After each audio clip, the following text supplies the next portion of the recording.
The African Development Bank Group has pledged $10 billion over the next 5 years for ending food insecurity on the continent.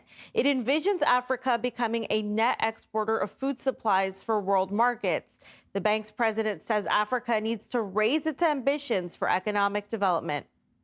We must raise the bar. We must raise our ambition. We must arise and say to ourselves, it is time to feed Africa. The timing is right, and the moment is now.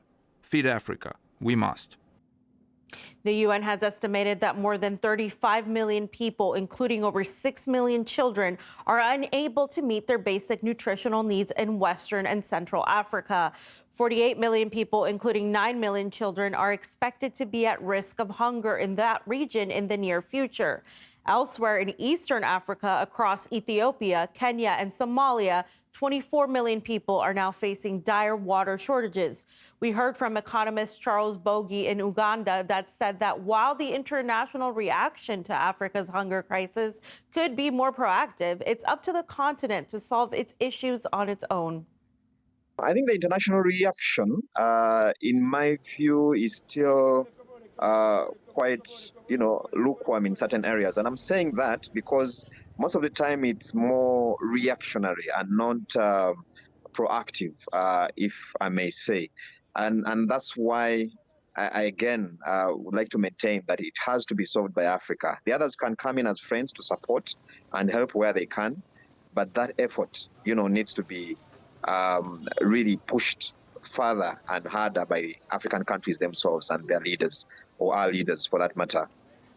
The EU's foreign policy chief, Josep Borrell, has arrived in South Africa on a working visit. In a speech, he emphasized Europe's interest in the region's natural resources.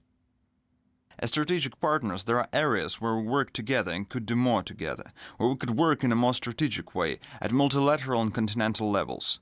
In some areas, there is a clear interest to move forward. For example, the partnership on sustainable raw materials, value chains, and cooperation on renewable hydrogen. European powers have been buying oil and gas from Africa as they distance themselves from Russian supplies amid the Ukraine conflict. But while Europe imports fossil fuels, the EU is still pushing for Africa to switch to a greener agenda with a focus on sustainable resources and renewable energy. In the meantime, many African countries are struggling with an energy crisis as they try to cope with the shortages of electricity. Economist Charles Bogi in Uganda again says that while the EU buys fossil fuels, it shouldn't be trying to push Africa to make the jump to renewable energy. Specifically, if you talk about the economic relationship between the EU and Africa, okay, from where I sit, I believe it's more of it's not a relationship that you have as a peer-to-peer relationship. It's more of a beneficiary-benefactor relationship, which in my view is not really the best way to build an economic relationship. At least we need to be at the same level. There should be fairness in that regard, that if the EU still buys fossil fuels, then it shouldn't actually push African countries, to jump and leapfrog into the space of renewables at this moment. Because at the end of the day, that will crush us. We haven't yet built the muscle, to make that leap forward. So what I can say is that there has to be fairness, on both sides.